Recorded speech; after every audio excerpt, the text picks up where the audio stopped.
ત્રાલસા વિભાગ પાટીદાર સમાજ ભરૂચ એકમમાં રહેતા પાદરિયા ગામના પરિવારજનોનું સ્નેહ મિલન યોજાયું હતું। પાદરિયા ગામના ભરૂચમાં રહેતા મહેશભાઈ, તેજસભાઈ તેમજ દીપકભાઈની આગેવાનીમાં મોહન મીઠાઈવાલા હોલમાં ત્રાલસા વિભાગ પાટીદાર સમાજ પાદરિયાનું સ્નેહ મિલન યોજાયું, જેમાં 50થી વધુ પરિવારના સભ્યો ઉપસ્થિત રહ્યા હતા।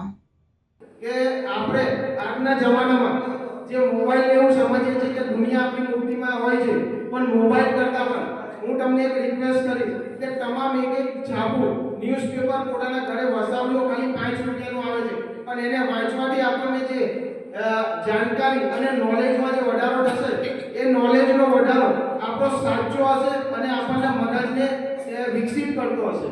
આ જ હેતુથી તમને રિક્વેસ્ટ કરીશ કે તમામ એક આજે મોબાઈલને થોડો સાઈડ પર રાખી અને ન્યૂઝપેપર રોજ બંધાવો છો અને વાંચો। પહેલાના જમાનામાં આપણા ગામમાં ન્યૂઝપેપર આવતા હતા, બધા ભેગા થઈને વાંચતા હતા, એ ખરેખર બહુ સારું હતું।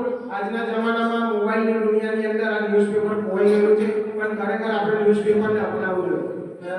બીજી એક તમને મારો અનુભવ શેર કરું કે આપણા છોકરાઓને અહીંયા આપણે જ્યારે ભણાવવા માટે આવ્યા હોય અને આ દરમિયાન આપણા છોકરાઓને મોબાઈલમાંથી બધી જાણકારી મળે છે એવું કંઈ હોતું નથી, પણ આપણા દરેક સિટીમાં લાઇબ્રેરી ઓપન થઈ રહી છે, સરકારે ચાલુ કરેલી લાઇબ્રેરી હોય છે।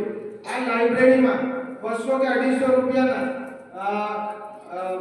ડિપોઝિટ પર આપણને 1 વર્ષ માટે વિવિધ ટાઈપના પુસ્તકો વાંચવા માટેની ફેસિલિટી મળે છે। એમાંથી એક પુસ્તકો આપણે લેવાના હોય છે, અઠવાડિયે 10 દિવસ 15 દિવસમાં વાંચી અને જમા કરાવીને બીજું પુસ્તક લેવાનું હોય છે અને વાંચવાનું હોય છે।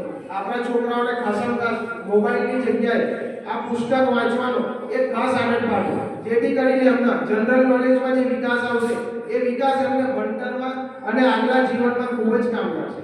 આ મારે જે અનુભવ હતા અને ખૂબ જ જરૂરી હતા એ આપની સાથે શેર કર્યા છે।